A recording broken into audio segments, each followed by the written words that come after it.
For some reason, my mouth feels very dry. And I swear I'm not high. Hey guys, it's Wyndham. I feel like I look a little weird in this lighting. It's been a while since I've like shot from, like had like a light not right in front of me, but kind of had it from an angle. And also with like not having any bangs in my face. So I don't really know what to do. Also, I don't have heavy eyeliner on today. So I feel, or my glasses right now, they were kind of, had them on earlier, but they're kind of shining in the light, so I feel a bit naked. But anyway, ignore my face. I've been breaking out. We switched toothpaste, and every time I switch toothpaste, I swear, I break out around my chin, around my mouth. And you know why? I mean, I talked about it in my acne video, which if you haven't watched it, doesn't have the best lighting. I didn't have I didn't have this camera. I think I shot it on my phone. But it's worth a watch. It's definitely worth a watch, simply because it tells you a little bit more about fluoride, how it affects your body. It tells you a little bit more about preventing acne, which if you want to prevent acne, either don't switch your toothpaste or don't switch to heavy fluoride toothpaste. So. But anyway, so the main point of today's video is I get a lot of questions, and also I just talk a lot with people who kind of they just kind of have like, whoa, my dog just hopped up. They kind of have relationship questions, and not just relationship questions, but just not even just if you're in a relationship, but just in general. And so I kind of wanted to share some of the questions that I get and kind of my opinion, because I mean, not to say that I'm perfect, but I know that I've made a lot of mistakes. I've had a lot of friends that have made a lot of mistakes, and I feel like the relationship that I'm in right now is pretty healthy. So the first question is asked, and all these are, I'm gonna say that they're anonymous. So I would want to know when the right time is to tell a guy that you like him. I've always had the luxury of guys telling me that they liked me first, because sometimes I would kind of think that a guy was cute, and I'd maybe kind of have a little crush, but I wouldn't like push it. And then they usually would tell me, and then I kind of would be like, I kind of like you too, let's date. Mainly just because I always had like a bunch of crushes.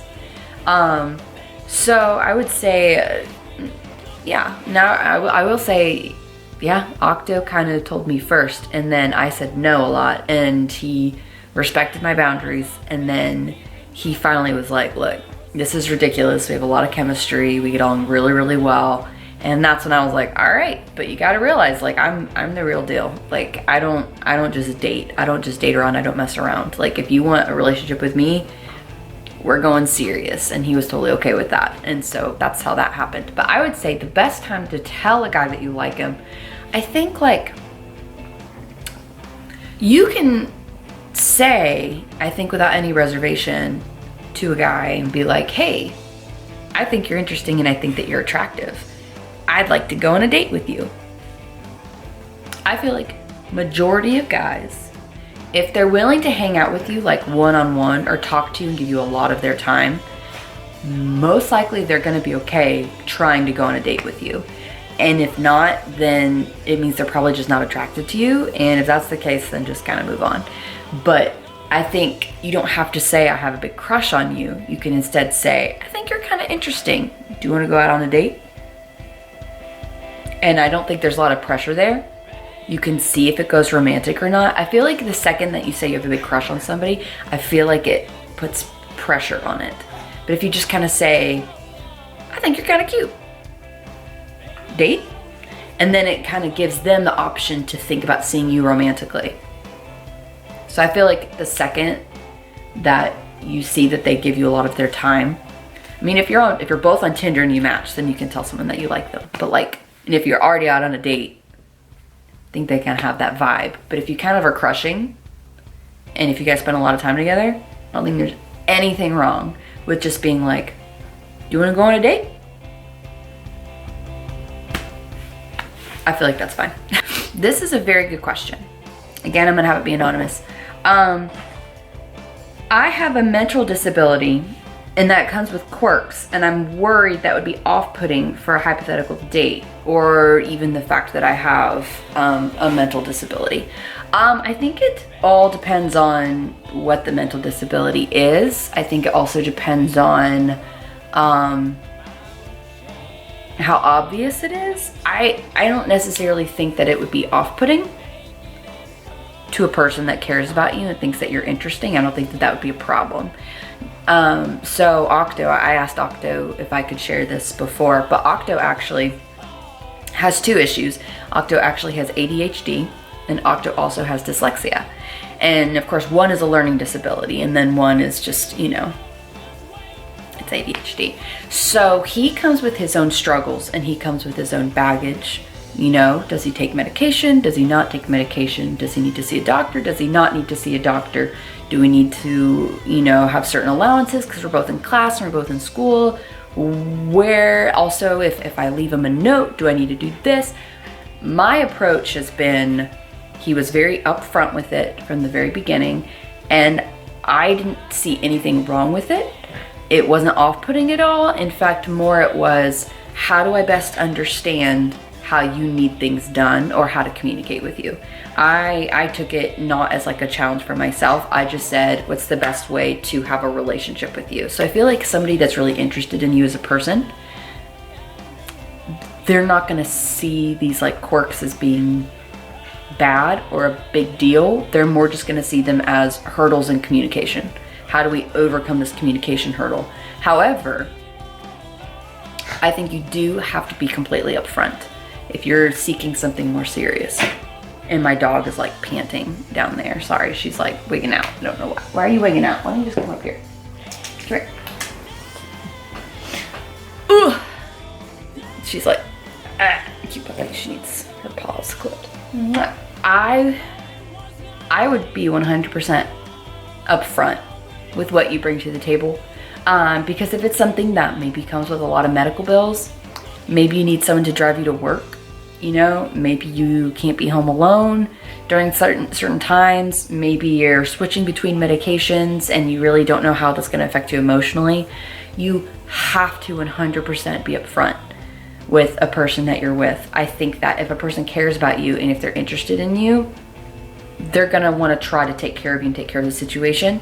But you need to be upfront, because they need to understand that if they seek a serious relationship with you, it might come with some baggage. It might come with, like we said, communication issues. It might come with high hospital bills.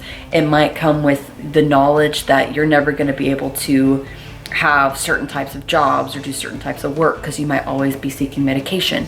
You might have to have a very flexible job to go to doctor's appointments. There might be a lot of different things that come into play that you need to be upfront about. I don't think that anything would be a hindrance as long as you're not in a situation with a mental disability that lets somebody else take advantage of you or that lets somebody else abuse you. I think if you're in a situation where there's an issue of power, where they're abusing power, then obviously that's a deterrent and you need to stay clear.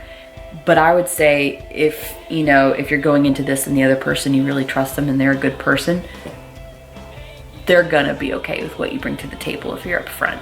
And then if they're not okay, I think they're gonna be very honest about that as well, if you're kind of with the right type of person. So I don't think that it would be a deterrent, if that makes sense. I think you'll be fine. I think you might just have to be more selective about the type of person that you seek out, if that makes sense.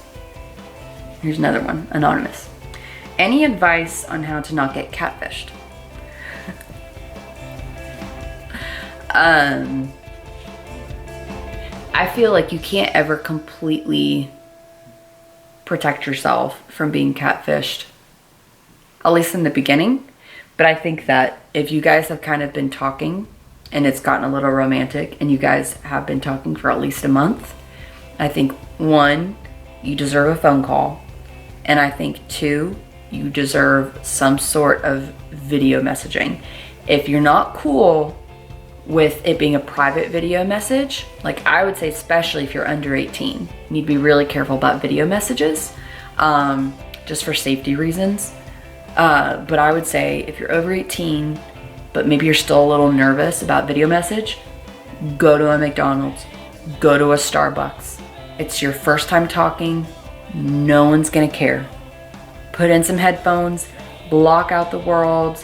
You're not gonna probably be getting too personal first time. And if you do wanna go home because you're having a good time and you wanna make it personal, make it personal. But I feel like if they have a computer and they can fake a picture, they're not gonna want a video chat with you and they're not gonna want a phone call. Don't let that happen. Don't let the show Catfish happen to you, where you've been talking to somebody for 10 years and you've never seen their real face on a video camera.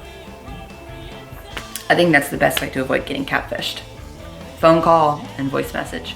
Now if somebody's legit leading a double life where they're honest about what they look like and you know who they are, but maybe they have like a secret spouse, or you know, maybe they've got kids, or maybe they're cheating on you, that's a little bit harder to figure out unless you do some social media digging.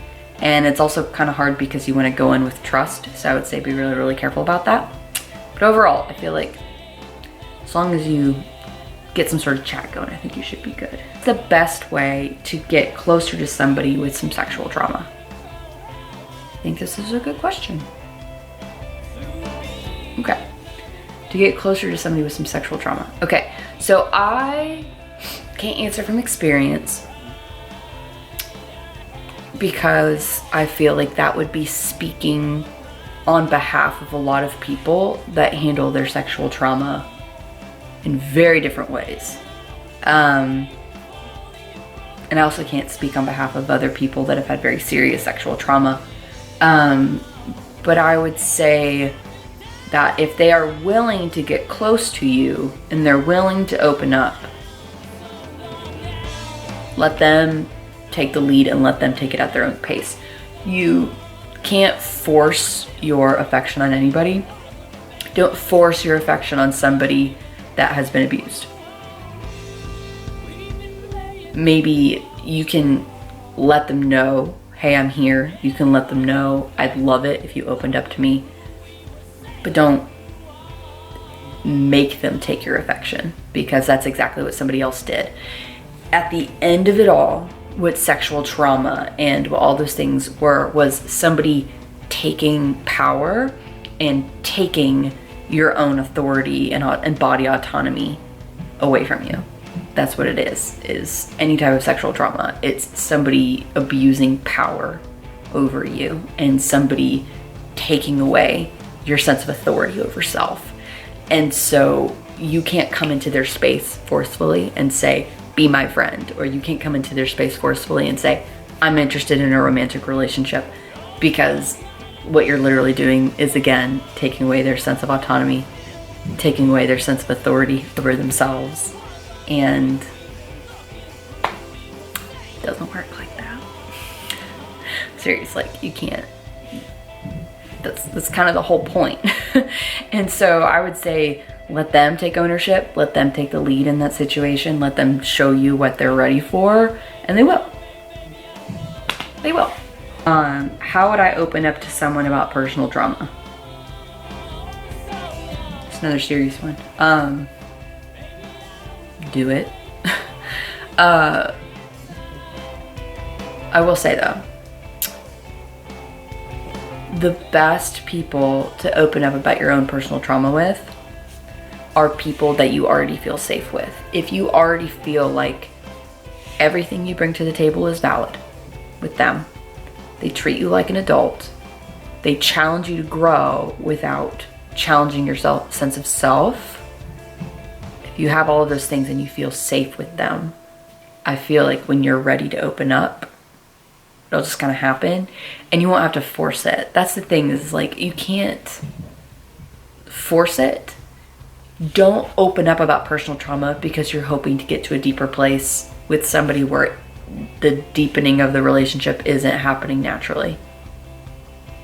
If the deepening of the relationship is not happening naturally, and then you're just like forcing your personal experiences because you're hoping for some depth, they might not be ready for it, and it might not be well received, and then I think that you'll be disappointed. Anyway, guys, thanks for sending me in your questions. I would love to do this again. So if you guys have any more questions about anything, even if it's not regarding relationships, even if it's just kind of regarding some maybe relationship with friends, maybe some just hot topics to deal with family or anybody. Anyway, just shoot me a message. You guys can shoot me messages on Instagram. Just don't start out the message with saying, hey Wyndham, I think you're really cute, because I'm not gonna accept your message request. Like, say, hey, I've got a question for one of your videos. Or you can message me on Instagram. You can also message me on Discord. You can join my Discord. And if you look at my channel, I think the permanent invite link is in my about. Anyway, guys, so it's Wyndham, and I'll see you guys next time.